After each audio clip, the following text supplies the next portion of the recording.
You may not know, but I'm a massive Orphan Black fan. I watched all the seasons and loved pretty much every character of the show. Back then, I had the feeling that during the fifth season, the story was well finished and there wasn't much more to explore. I had the nagging feeling that the writers had explored everything possible with the characters, and so I was both sad and relieved when I learned that the fifth season was the final one. Back then, the ending felt a bit too sappy for me, but every major arc was concluded, except maybe for Sarah's grief, because the death of her mother, or mother figure. But overall, the writers had said what they wanted to say about the ethics of human cloning, neo-evolution, self modification, and many more topics. So, and what I like to do with media that I personally like or love is I attempt to write stuff on my own that's placed in that universe. Usually that works like a charm, but not in the case of Orphan Black. The writers and everyone involved had done such a great job that there wasn't much more to tell, really.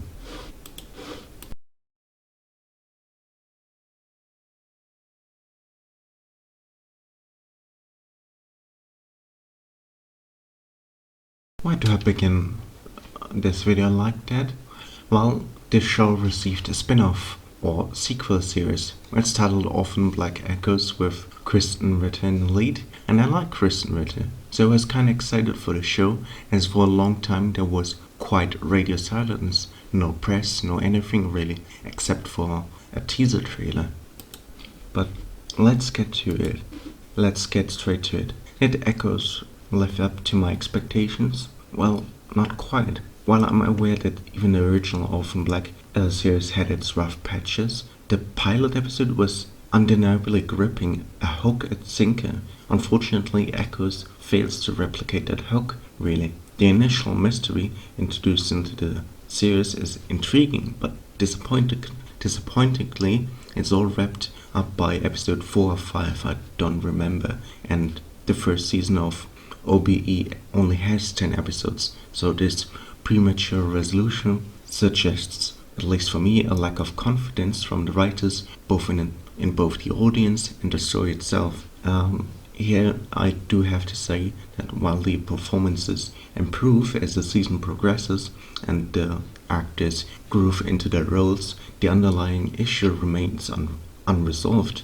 Unlike the original series, where mysteries lingered for seasons, Echoes kind of rushes to tie up loose ends, which is confusing because the end product is different than what's initially sold. Take Marvel's WandaVision, for example, another instance where the early resolution diminished the intrigue, at least for me. Here again, I'm positive the flashback episode, while well executed in its own right, suffers from a poor placement within the season. The writing in the flashback episode is great, and the performances are great too.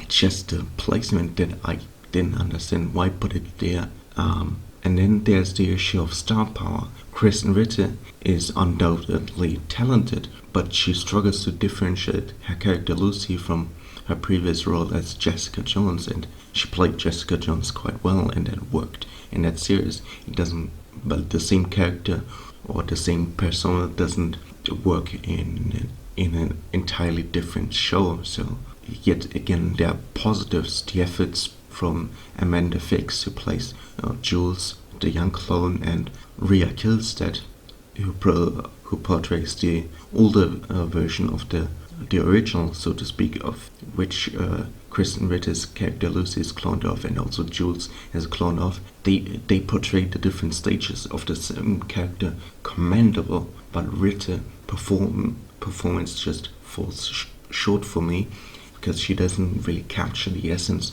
of the younger version or the older version. Well, and it's so confusing because Amanda Fix and Rhea Kilstead, they made efforts to match each other's performances, so it's just kind of weird for me, at least. And really it comes down to, in the absence of a standout lead like Tatiana Maslany, who flawlessly portrayed multiple clones in the original series, and you forget that there's just one actress portraying all these varying characters.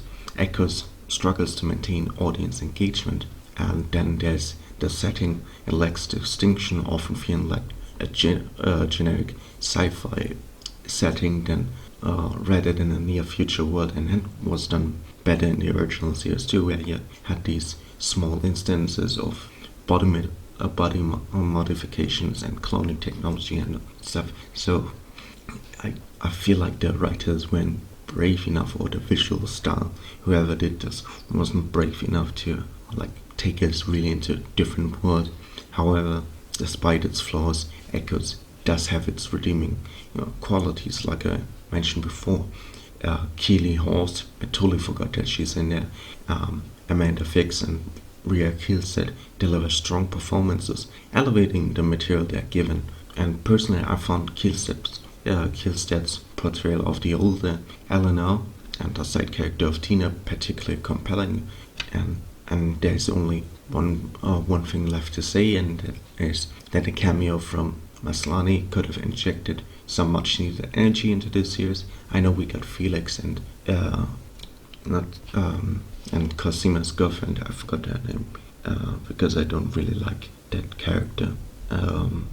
But yeah, it's just weird that Maslany isn't there or involved at all. But yet there are constant references of why her various characters are absent from the main show.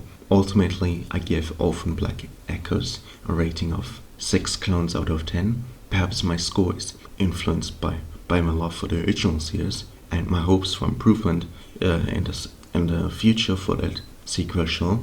If not, there's always the near flawless original to revisit. Don't forget to subscribe! Well, the books are full of words that you read, and the show gets me paid my